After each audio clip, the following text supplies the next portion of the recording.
बच्चों, आज की सामाजिक विज्ञान की क्लास में आपका स्वागत है।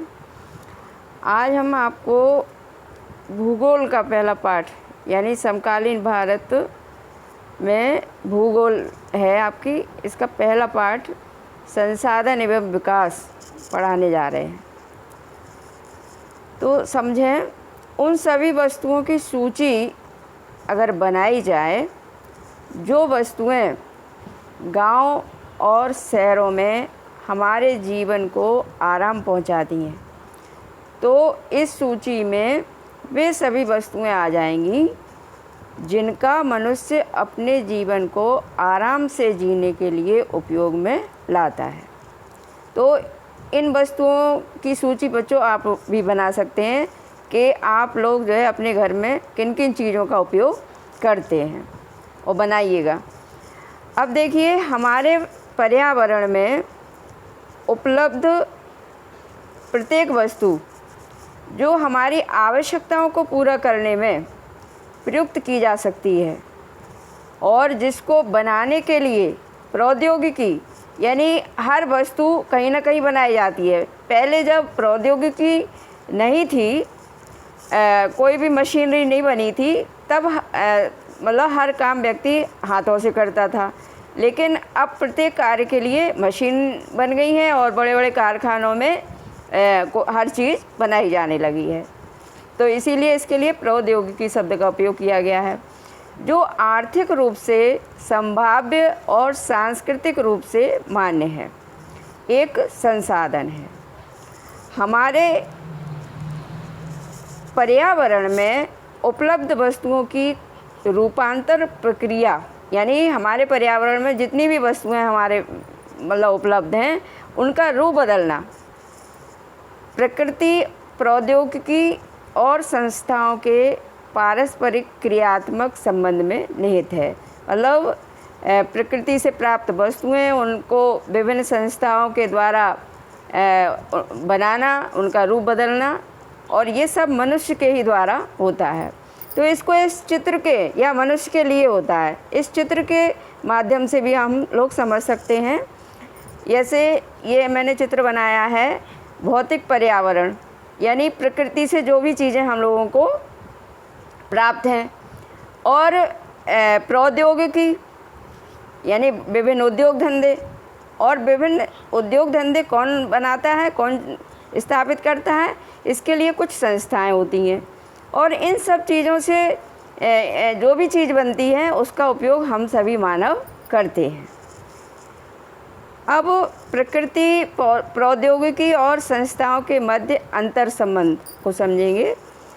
मानव प्रौद्योगिकी के द्वारा प्रकृति के साथ क्रिया करते हैं और अपने आर्थिक विकास की गति को तेज करने के लिए संस्थाओं का निर्माण करते हैं, क्योंकि बड़े बड़े उद्योगों के माध्यम से ही ये जो सामान निर्मित होते हैं वो तेज़ी से निर्मित होते हैं, और इससे आर्थिक विकास की गति तेज हो जाती है। इस प्रकार संसाधन मानवीय क्रियाओं का परिणाम है, यानी प्रकृति से जो भी हमें जिस रूप में जो वस्तु प्राप्त है उसका रूप बदल देते हैं और उसको हम उपयोग में लाते हैं। मानव स्वयं भी संसाधनों का एक महत्वपूर्ण हिस्सा है, यानी मनुष्य भी एक संसाधन है, और वे पर्यावरण में पाए जाने वाले पदार्थों को संसाधनों में परिवर्तित करते हैं तथा उन्हें प्रयोग करते हैं।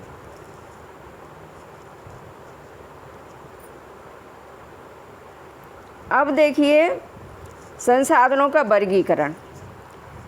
ये वर्गीकरण पहला है उत्पत्ति के आधार पर, इसमें जैव और अजैव संसाधन है। दूसरा है समाप्यता के आधार पर, इसमें नवीकरण योग्य और अनवीकरण योग्य संसाधन आते हैं। और तीसरा है स्वामित्व के आधार पर, और चौथा है विकास के स्तर के आधार पर संभावी, विकसित, भंडार और संचित कोष। अब संसाधनों का ये वर्गीकरण हम लोग इस ग्राफ के द्वारा भी समझ सकते हैं। जैसे संसाधन दो प्रकार के हुए, प्राकृतिक और मानवीय। अब प्राकृतिक संसाधनों का वर्गीकरण करेंगे तो दो उसमें होता है। पहला है नवीकरण योग्य। अब नवीकरण योग्य का भी वर्गीकरण करेंगे तो इसके भी दो वो है, सतत अथवा प्रवाह।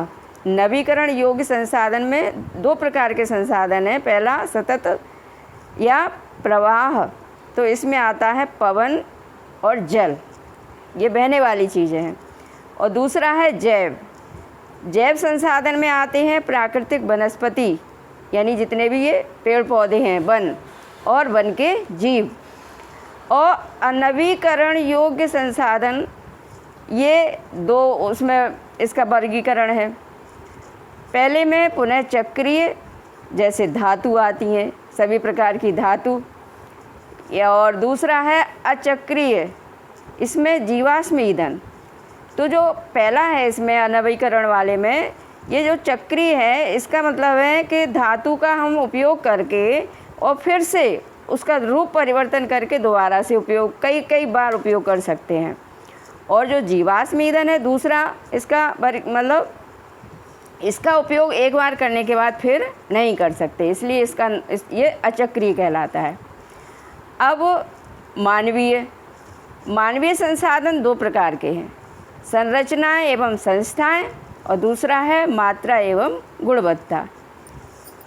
अब देखिए संसाधनों के प्रकार विस्तार से। पहला उत्पत्ति के आधार पर, इसमें जैव संसाधन है पहला। उत्पत्ति के आधार पर जो वर्गीकरण है या प्रकार है, पहला है जैव संसाधन।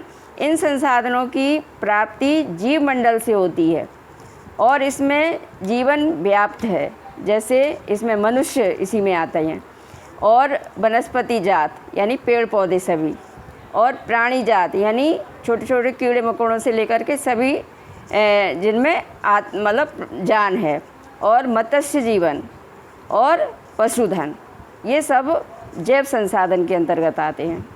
और दूसरा है इसका अजैव संसाधन। इसमें वे सारे संसाधन जो निर्जीव वस्तुओं से बने हैं अजैव संसाधन कहलाती हैं, जैसे चट्टानें और धातुएं। अब दूसरा इसका प्रकार है समाप्यता के आधार पर, यानी समाप्त हो जाती हैं कुछ चीज़ें, तो इसका पहला है नवीकरण योग्य संसाधन। ये वे संसाधन हैं जिन्हें भौतिक, रासायनिक या यांत्रिक प्रक्रियाओं के द्वारा नवीकृत या नया रूप दे दिया जाता है या पुनः उत्पन्न किया जा सकता है। उन्हें नवीकरण योग्य अथवा पुनः पूर्ति योग्य संसाधन यानी पुनः उपयोग करने लायक बना लिया जाता है। पुनः पूर्ति योग्य संसाधन कहा जाता है, जैसे सौर ऊर्जा, पवन ऊर्जा, जल, वन व वन्य जीवन। अब दूसरा है अनवीकरण योग्य संसाधन। इन संसाधनों का विकास एक लंबे भूवैज्ञानिक अंतराल में होता है, यानी एक लंबे समय से प्रकृति में बराबर क्रियाएं होती रहती हैं, उसके द्वारा ये बनते हैं। इसमें खनिज और जीवाश्म ईंधन। खनिज भी दो प्रकार के होते हैं, धात्विक और अधात्विक। और जीवाश्म ईंधन जो आपका पेट्रोलियम है, ये जीवाश्म ईंधन कहलाता है। और इस प्रकार के संसाधनों के उदाहरण हम इस तरह से समझ सकते हैं। इनमें से कुछ संसाधन जैसे मैंने अभी कहा धातुएं होती हैं, ये पुनःचक्रीय हैं, यानी इनका उपयोग हम एक बार करके फिर से कर सकते हैं। और कुछ संसाधन जैसे जीवाश्म ईंधन हैं, ये अचक्रीय हैं, इनका उपयोग एक बार करने के बाद दोबारा नहीं कर सकते। अब अगला है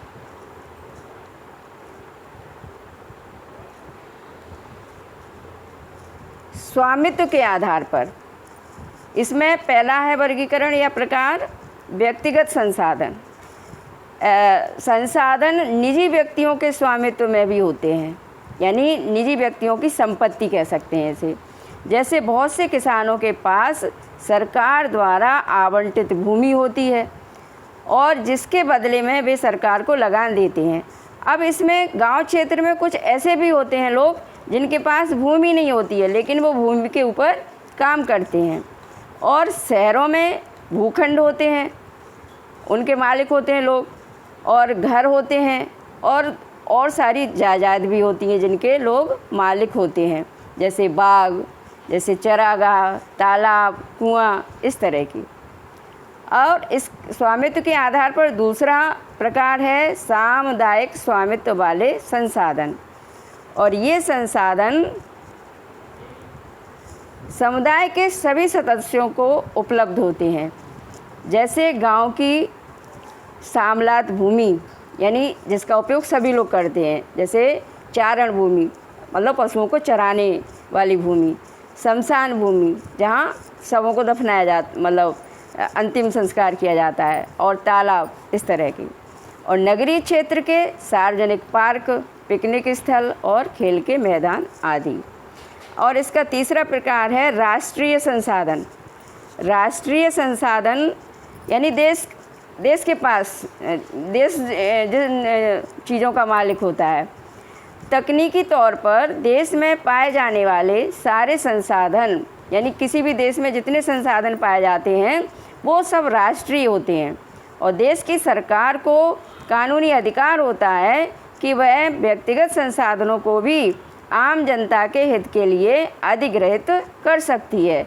जैसे आप लोगों ने देखा होगा कि सड़कें बनती हैं, रेलवे लाइनें बिछती हैं, पुल वगैरह बनते हैं, तालाब खोदे जाते हैं, तो इनके लिए लोगों की खेतों को भी ले लिया जाता है और इस तरह से सरकार उनका उपयोग करती है, लेकिन वो सभी के लिए वो चीज़ें होती हैं। तो इस तरह से मतलब सरकार के अंडर में आती हैं ये। और सारे खनिज पदार्थ, जल संसाधन, वन, वन्य जीवन, राजनीतिक सीमाओं के अंदर जितनी एक राष्ट्र या एक देश के अंदर सारी भूमि, वो उसका संसाधन है। और तटीय क्षेत्रों में 12 समुद्री मील, ये तटीय क्षेत्र जहाँ से शुरू होता है मतलब उसकी लंबाई 22.2 किलोमीटर तक की जगह ये राष्ट्रीय संसाधन के उसमें आती है।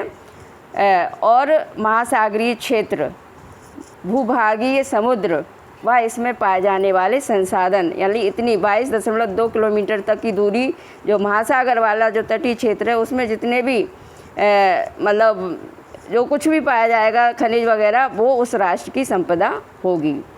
और चौथा है अंतर्राष्ट्रीय संसाधन। कुछ अंतर्राष्ट्रीय संस्थाएं संसाधनों को नियंत्रित करती हैं। तटरेखा यानी जहाँ से एक देश के समुद्र के किनारे की तटरेखा शुरू होती है से 200 समुद्री मील की दूरी, अपवर्जक आर्थिक क्षेत्र के बाद उससे आगे वाला से परे खुले महासागरीय संसाधनों पर किसी देश का अधिकार नहीं है। इन संसाधनों को अंतर्राष्ट्रीय संस्थाओं की सहमति के बिना उपयोग नहीं किया जा सकता। बस आज की क्लास यहीं समाप्त करती हूँ। धन्यवाद।